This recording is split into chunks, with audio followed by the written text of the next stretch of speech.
go into it in detail in the text and in the illustrations, is that the black holes, and they found one at the center of this galaxy, of course, the black holes emit a vibration. And this vibration goes through a cycle over a vast period of what we call time. As this vibration goes through its cycle, it changes. As it changes, it is changing the nature of the energy, the photon information that is being emitted by the suns, in our case, of course, our sun. And this operates like in the same way as the wireless internet. You know, you can sit in the middle of a city with a laptop, and you can have no wire connection to anything. Yes, puppy, I'm doing this again.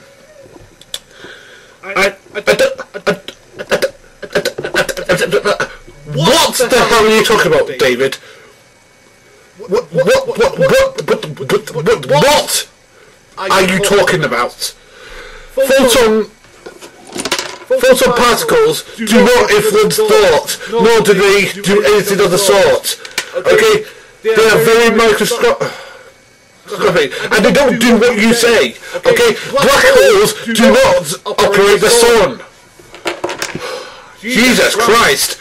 Take a physics class! Or log a computer into the internet anywhere in the world, in China, in America, in Europe, in South Africa, you will get the same collective reality on your screen. Except, and this is very, very relevant, except in places like China.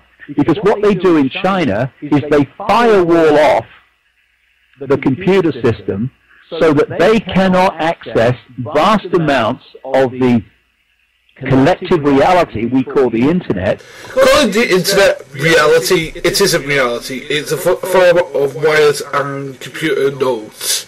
Okay? We all present ourselves in a certain way on the internet. We probably would say things on the internet that we wouldn't say in real life, because there's a gap, there's a barrier between us. Now, some of us choose not to do that. Again, saying that the internet is reality is a little bit much, David. But other people in the rest of the world has and can do. What I suggested in the book very strongly and backed it up is that the moon matrix does to the photon energy coming from the sun what the Chinese authorities have done to the computer system in China. You do realise that the energy that it replicates cannot be transformed into any kind of matter, because energy can't be transformed into other kind of matter. It is energy forthwith. We can change other kinds of matter into other kinds of matter, but you can't change energy into other kind of matter unless you have like some sort of crystal or something. Again, this is simple bloody physics. And I back it up with a lot of detailed evidence in the book that dish on the top of that television tower in the movie is actually what is coming from the moon. The moon is broadcasting a frequency which is affecting fundamentally our ability to perceive reality. Now, for your collective certainty, I caught the bit where he goes into the John Carpenter classic They Live, and I likened it to now. I said you're basically saying that the moon is similar to the tower that was the tower broadcasting station that was in They Live.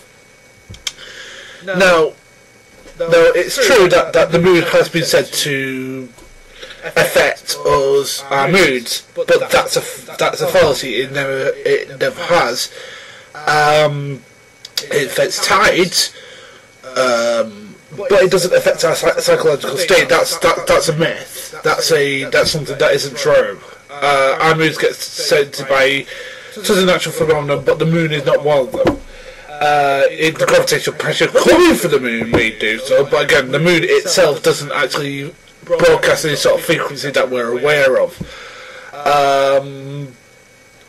It's just a lifeless rock that is attached to our planet. That is it. It doesn't broadcast anything. It doesn't provide sonic signals. It doesn't do any of that stuff. So I don't know, David, where you're getting this from.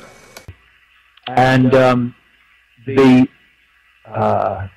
servants of the moon matrix, as I call it, on Earth, are the Illuminati families. Now, this is... The Illuminati, as to put it, were a historical reaction to the Catholic Church, apparently. We've got no historical evidence that they actually existed. So you're taking something that may or may not have existed in the past and apply it to now, that there's a group now that's behind it, and that was a reaction to the Catholic Church's reaction to science. Right, whatever you say, David. Our previous state of being did. And what I find interesting too, because all these movies are so symbolic, these people control Hollywood, is that in the Matrix movies, of course, people laid back in those seats, and there was something inserted in the back of their brain, the back of their heads, and that connected them to the Matrix, if you remember. Well, that's the reptilian brain where that thing went in. And so we've gone from They Live to the film The Matrix, or the Matrix films. Let's discuss the first one. That isn't what's going on there. Our brains aren't reptilian, David. They're human. There's involved aspects that I suppose you can say are reptilian, but they're very minute. Because our brains have progressed beyond that. Our brains are probably closer to other ape-like apes and gorillas and other primates. They are not. And here's a big statement. They are not reptilian. Well, not enough to do what you're saying. I'm saying it's going to back and going to our reptilian brain. No, it's not. It's going back into the brain stem.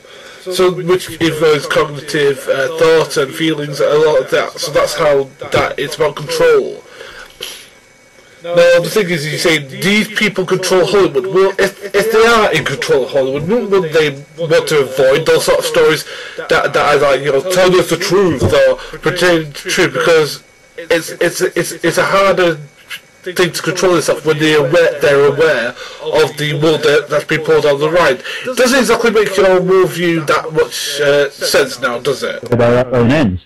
But what is absolutely true is by 2012, these vibrational changes will be more powerful than they are now in 2013, 2014 even more, 2016 even more, and we're now going into a period, and I can see it so clearly as I observe the world and even the community in the town where I live. There is this dramatic division starting to be so blatantly clear between what I call the schism people, those that are tuned to the old cycle, and these awakening people that are tuning to the new cycle that's now very, very fast emerging.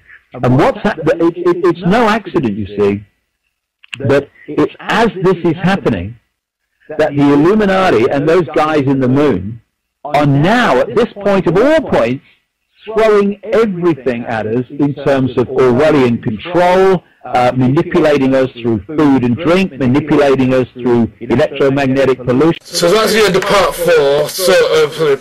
Part 4. So, what manipulation? What you say, people? The moon is hollow, David. It isn't hollow. It's full of rocks. It's a satellite. It's got to be, otherwise its mass would change, or it wouldn't be able to stay in orbit. This is simple physics. Okay, you say it's a spaceship, but again, it is just a lifeless piece of rock. And you say two different power people. How do we know they're different? You keep on talking about people controlling people through their food and drink. In what way? Again, I'm really intrigued to know in what way people are being controlled. I'm really interested in what way are they? You just say that they are. Well, in what way are they? And this is, what in the name of hell are you going on about? There's two different sort of peoples. Well, people are just two things. They're the dot, are the dot. The people are multi-layered. They're multi-opinioned. They're able to come to rational decisions about the most irrational things. Again, it depends. You can't just dog people into that is basically a binary mindset of, well, they have to be this or they have to be that. It's bullshit. Okay, David, and your binary mindset is just equally as bullshit. Now I'm going to get into part 5 and 6, and Puppy, after this, you've got a whopping coming. This is Phoneybeetlemaniacxs, 4 Dreams Make Come True, out.